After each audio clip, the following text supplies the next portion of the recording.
Hey y'all, I got a real quick weeknight pasta recipe for you this week. So let's get started. I took about 1.5 pounds of boneless, skinless chicken breast. I'm sorry, you can use chicken breast, but I use boneless, skinless chicken thighs. And I just cut them into like strip, basically. I took about 4 of those. I'm gonna add some Butter House garlic and herb seasoning to them, some Creole seasoning to them. You can do Cajun if you prefer, and a little bit of onion powder and a little bit of garlic powder. And then I'm just gonna kind of massage that in. I've got a skillet over here with some olive oil in it, and what we're gonna do is we're gonna fry these. And this is going to be a 1-pot meal. So we're going to fry these up, take them out, set them aside, and then cook some onion, do little things. We're going to do a few things, and then we're going to add it all together. Okay? All right. I will put these in a skillet, and as soon as I get to the next step, I will be right. Okay, y'all. So I'm going to go ahead and take these out. They're mostly cooked. And we're going to be adding them back in a little while anyway. So that way it'll finish cooking then.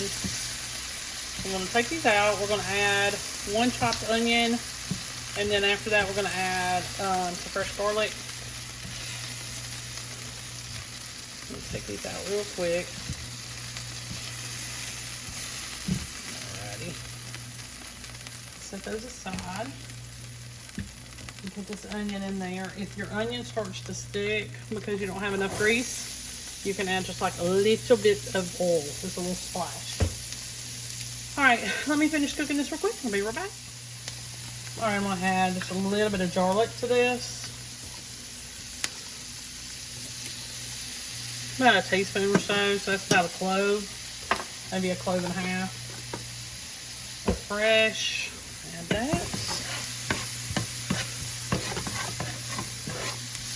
And just throw it around in here for a minute or 2.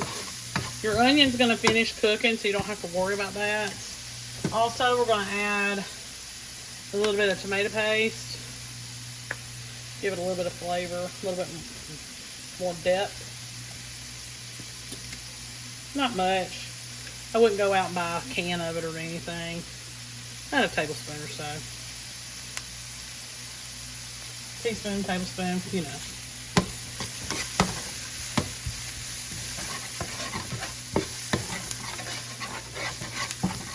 And then stir that around just for a few minutes. Okay, so got our onion tomato paste in here. I'm gonna add a brick of cream cheese, 8 ounces, and 1 can of cream of chicken soup. And I still have my burner on, so I'm gonna let that melt and mix together. And then I'll be right back with the next step. Okay, so now we're gonna add a quart of chicken broth. We're gonna mix that up together. Now, in this recipe, you're supposed to add penne pasta, but I don't have any, so I'm gonna add some fusilli bacati. It's almost like a corkscrew or a rotini pasta. Typically, I would have added, hopefully it'll work. All right, so this is still on low heat for now. What we're gonna do is go ahead and add this. You're gonna need 1 pound of pasta. This is 1 pound. Okay, I'm gonna put this in here. And then make sure I'll turn it up, the heat up just a little bit so that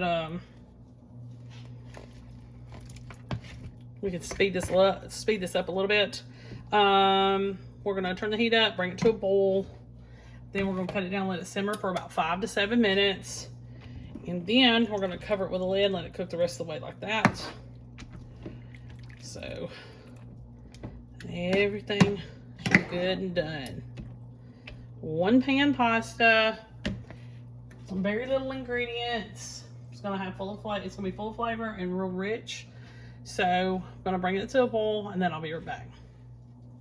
All right, y'all. So bring this to a boil.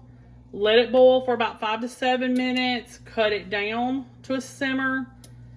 Let that happen for a few minutes. I'm sorry. Bring it to a boil. Then cut it down, let it simmer for 5 minutes. And then turn it off and put a lid on it and let it finish cooking. And it should be ready to go. I will be back with the finished product. Hey y'all, this is finished product. It did great. So I was able to switch up the pasta. And you can do that as well. If you want to use macaroni or something more readily available, you can do that. Make sure you like and subscribe. I'll see you next time. Hey y'all, welcome back to my channel. Today we are going to make some steak and rice. So right now I got a little bit of oil, garlic, and onion, and I'm just kind of cooking this and sauteing it until the onion softens a little bit. And we're going to add about 2 cups of rice. And we're going to kind of roast it in here, dry, or, just with a little bit of oil in there. So 2 cups of rice. Uh-oh, it's okay if it's a little bit more. Okay, this is parboiled rice, but you can probably do any rice that you got in the cabinet. And I'm just gonna continuously stir this because I want it to get a little toasty. Just for a little while, just a few minutes. And then we're gonna add the rest of everything that we gotta add to this, and then we're gonna set it aside and let it simmer. And then I'm gonna start working on the steak. So give me a few more minutes of throwing this around in the skillet and I'll be right back. Okay, y'all. So I've got this basically where I want it. You're going to toast it about, anywhere from 5 minutes to 7 minutes, just depending on how toasty you want it. Okay. The next thing we're going to do is add our chicken broth because we're fixing to cook it. You're going to also add a little bit extra bouillon. Chicken bouillon. Stir that in there.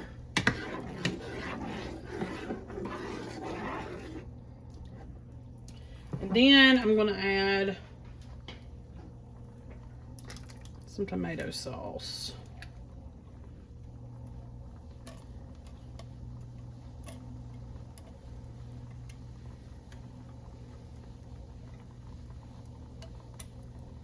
Get all the goodies out of that.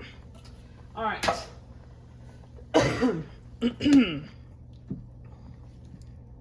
We'll stir all this together. Very flavorful tomato rice. I don't know if anybody's ever grown up with any kind of rice like that, but in the South, a lot of kids eat that. Anyway, but it's going to be a Mexican type flavor. You're going to also need a teaspoon of paprika. And half a teaspoon of cumin.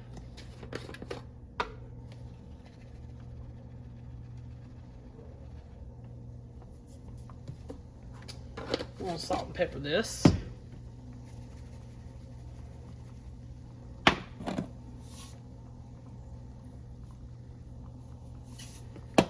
Okay. Hopefully I didn't overdo it on the seasoning. All right, so you're going to bring this to a boil and then cut it down to a simmer. Let it simmer for about 20 minutes or so until your rice is done. And meanwhile, I'm going to work on my steak. So I'm gonna show you that real quick, and then I'm gonna do the rest off camera. Let me get everything moved out of the way and show you.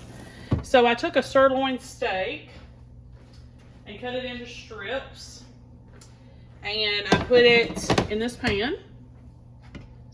I'm going to take a little bit of oil, so I only need about a tablespoon or so, and some butter, and you're going to need about 2 tablespoons of butter. Let me get that. 2 tablespoons of butter, and then we're going to cook this. Now, on the recipe, whenever you go to follow the recipe, if you want to use seasoning mix that the author of the recipe provided, then you can do that. I used fajita seasoning, but I'm not sure that it's going to do good enough. So I'm going to also put in a little bit of Montreal steak seasoning as well. So we're going to do that too. Just a little bit. Well, I'm not going to go crazy. But my main seasoning is like a fajita seasoning. So you can get like a fajita seasoning packet. You don't have to technically get a blend. But you could use that. Massage it into your steak or mix it with it. Throw it back in the pan. And you're going to cook this until it's the doneness that you prefer. And then we're going to do our next step with our rice. So I'm going to go ahead and finish cooking the rice and finish cooking this meat. And I'll be back. Okay, y'all. So this is a finished product. I cooked my steak separately, added it to the rice, stirred it just a little bit, poured a little queso on top. It's more like the white dip, not the orange. And then I had some fresh pico de gallo, and I put that on top. And it's ready for supper already. You can also add sour cream, of course, cheddar cheese if you prefer, stuff that you would typically put on taco. But tastes great, did great, and yeah, this is what we're gonna have for supper tonight. Make sure you like and subscribe. I'll see you next time.